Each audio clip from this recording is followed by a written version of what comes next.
What's up, everybody? I'm Dante. I run Dante's Data, where we find the most consistent players and teams across all sports every single day so you don't have to guess. Today, I'm going to be sharing my ATS strategy, or against the spread strategy.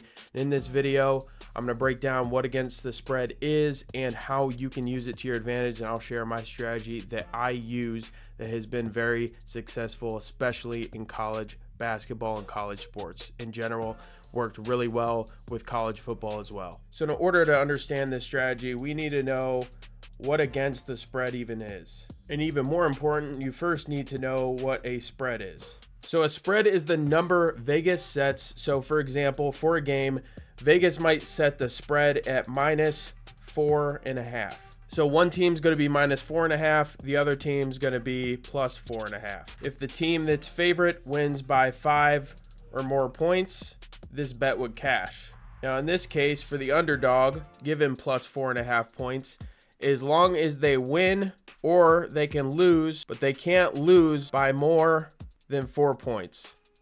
So as long as they're within 4 points, they're good to go, and that side would cash. So when we look at against the spread, or ATS for short, each team has a record like they would in the regular season. Let's say their record's 10-20. They also have a separate record against the spread. So some of the best teams with the best records, actually some of them have terrible records against the spread, which is a good indicator of how they are beating the lines that beating or not beating the lines that Vegas has set for that team. So for some teams, like in the MLB, the Dodgers, in the NBA, it might be the Thunder.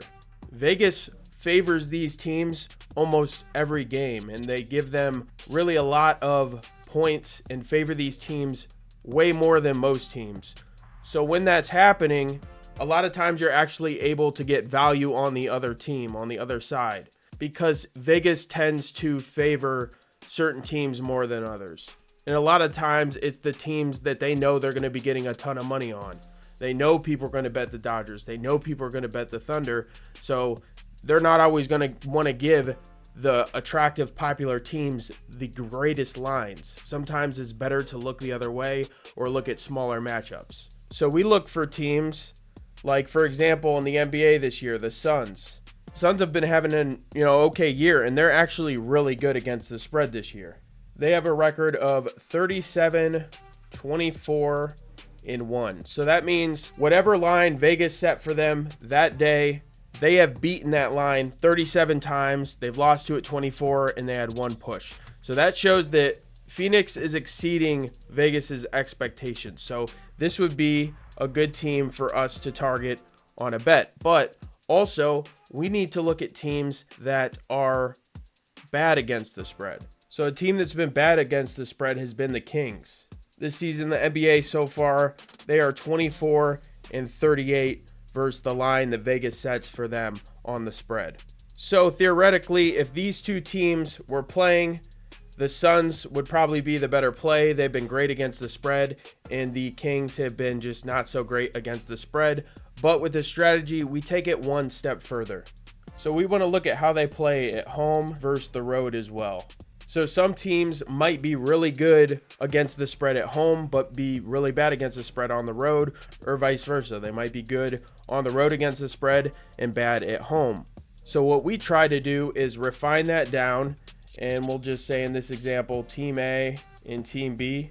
We want to find a team that, let's say, is 13-5 against the spread at home. And then we want to find a team that might be, let's say, 6-12 against the spread on the road.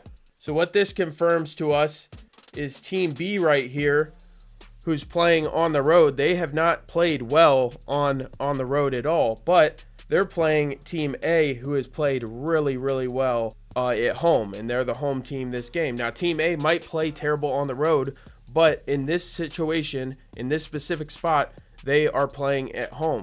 So when you look at against the spread, it is a great metric, even if you're betting money line. A lot of games that are close spreads, you might want to parlay two money lines together, where you have this situation where a team who's bad against the spread, maybe at home, facing a team that's good against the spread on the road, you can pair those together and just take them on the money line. Because if they're the favorite in that game and they're good at covering the spread, then there's a good chance that they're going to cover that money line as well, and it gives you a little extra wiggle room.